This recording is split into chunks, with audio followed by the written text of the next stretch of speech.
Hi guys, welcome to my first YouTube channel. Today we're going to be covering a missing persons case that happened quite close to where I live. So that is why I wanted to cover it for my first one, and the lady is still missing.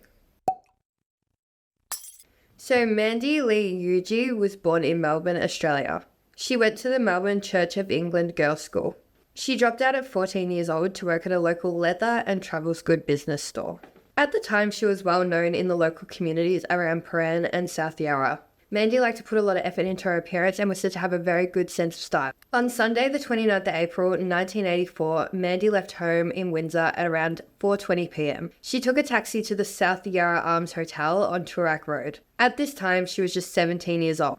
She was wearing pink suede boots, a pink cardigan, and blue jeans. She was also carrying a tan handbag that had a foxtail charm attached to the handle. A family friend had stated that she had planned to stay at her boyfriend's house that night. Mandy got to the South Yarra Arms Hotel at around 5:30. This should have only been a 10-minute drive to get to the hotel from her place, so I'm unsure what she did for an hour and 10 minutes. The male they were referring to was not Mandy's boyfriend at the time. Mandy and the man then went to the Windsor Castle Hotel on Albert Street. They travelled by car there and arrived around 6:45 p.m. They spent quite a few hours there together before leaving at 11 p.m. The pair drove in a male's car to a restaurant on Bendigo Street in Prahran where they proceeded to buy a pizza. The two of them went back to the male's unit in Prahran. They ate the pizza there and continued to drink until the early hours of the next morning, which was Monday the 30th of April. The male she was with was later questioned, and he said that she left the apartment at around 1:30 a.m. alone. He said that he was too drunk to drive her home, so she was planning on calling a taxi for herself. It is believed that she might have caught the taxi to her boyfriend's house, as she had told that family friend that that's where she was planning on staying, but nothing is confirmed. Mandy never arrived at her boyfriend's place that night, nor did she arrive anywhere else, and there is actually no evidence to show that she ever left the male's unit. That Wednesday, the 2nd of May, 1984, Mandy was reported missing to the Prahran police station. She had not shown up to work for 3 days at this point. She had also not been home at all in those 3 days.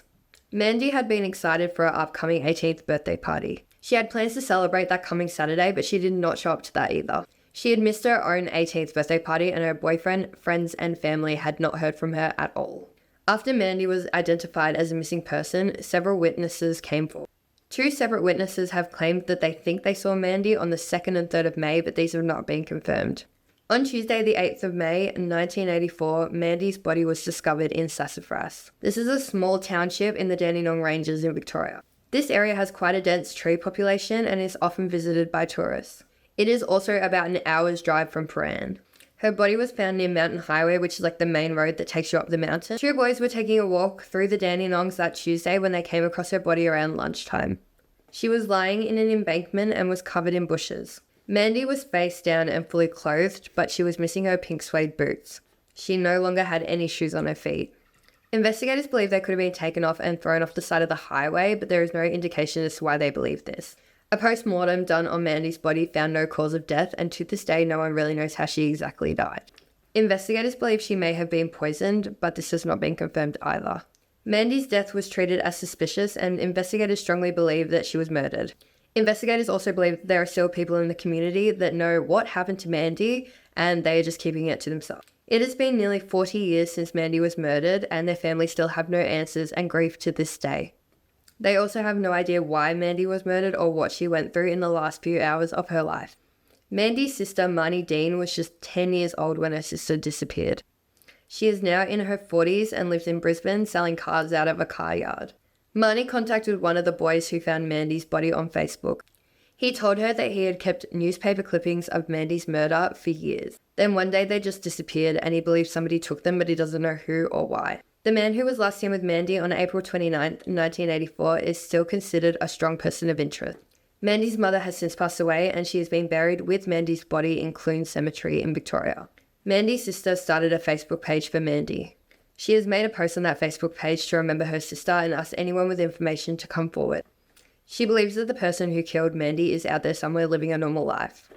Mandy's sister often goes over the last night of Mandy's life in her head, trying to figure out what could have possibly happened to her. She also reached out to a well-known medium in the USA. The medium stated that one lady in particular has given false information to the police. They may in fact hold vital evidence regarding Mandy's murder, and if they just came forward, we may be able to solve it, according to the medium. And that is all I have for you guys today. Please spread the word about Mandy's disappearance so we can hopefully solve this case together. And if you have any information at all, or any leads, or anything about Mandy that night, no matter how small, please contact Victoria Police or Crime Stoppers, as they are still pleading for people with information to come forward. And please also like and subscribe if you want to see more videos like this, as I will be sharing more missing persons cases and solved cases as well on this channel. Thanks!